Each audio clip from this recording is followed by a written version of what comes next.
everyone, welcome back to the video. So in this video I'll tell you how to fix when iTunes won't restore iPhone backup. iTunes failing to restore backup to your iPhone can be frustrating. To say the least, whether you are trying to upgrade to the latest iPhone model or recovering from a technical glitch, the inability to restore your backup can throw a wrench in your plans. But worry not, in this video I'll tell you how to fix this issue, but first subscribe to my channel for more upcoming videos and hit the like button. So let's start the video without wasting any time. So first, try a different lighting and USB-C cable. Try the cable on another computer or just replace it with another cable and try again. Or you should also try a different USB port. Simply disconnect the cable from the USB port. Connect it to a different USB port on your computer. Try to restore your iPhone. Try all available ports to rule out the faulty port issue and you are done.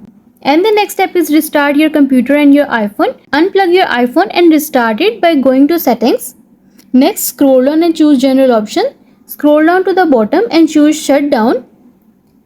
When the screen says slide to power off, run your finger from left to right across the word. And after some time, press the power button and until you see the Apple logo on your home screen and you are done. And also restart your computer.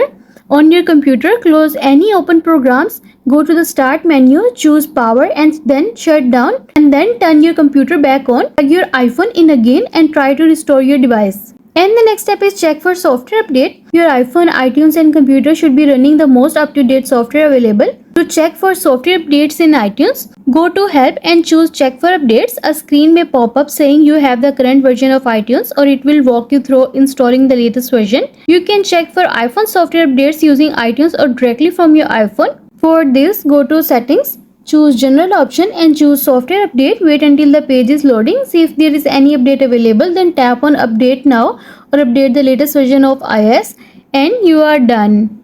Update your Windows. Check your computer for software updates too. To do that, go to the start menu, choose settings and then update and security. Choose check for updates, install any available updates and try to back up your iPhone again. And the next step is make sure there is enough space on your iPhone. iTunes backups can be huge, so it's no surprise that restoring that data can take up a lot of space on your iPhone. If you get an error that says iTunes cannot restore iPhone, not enough space on iPhone, that means you cannot restore your iPhone from your computer because there is not enough room on your iPhone to accommodate the data. You can check the usage of iPhone storage by going to settings. Next, scroll down and go to general option. Next, choose iPhone storage. It will show you how much space is used by each app. You can clear up space by deleting files from your iPhone. An easy way to do that is to delete some infrequently used apps. You can also remove unwanted songs, photos, videos and messages, etc. And you are done. I hope this video will help you to fix iTunes won't restore iPhone backup. And also let us know in the comments below if you have any questions. Thanks for watching. See you in the next video.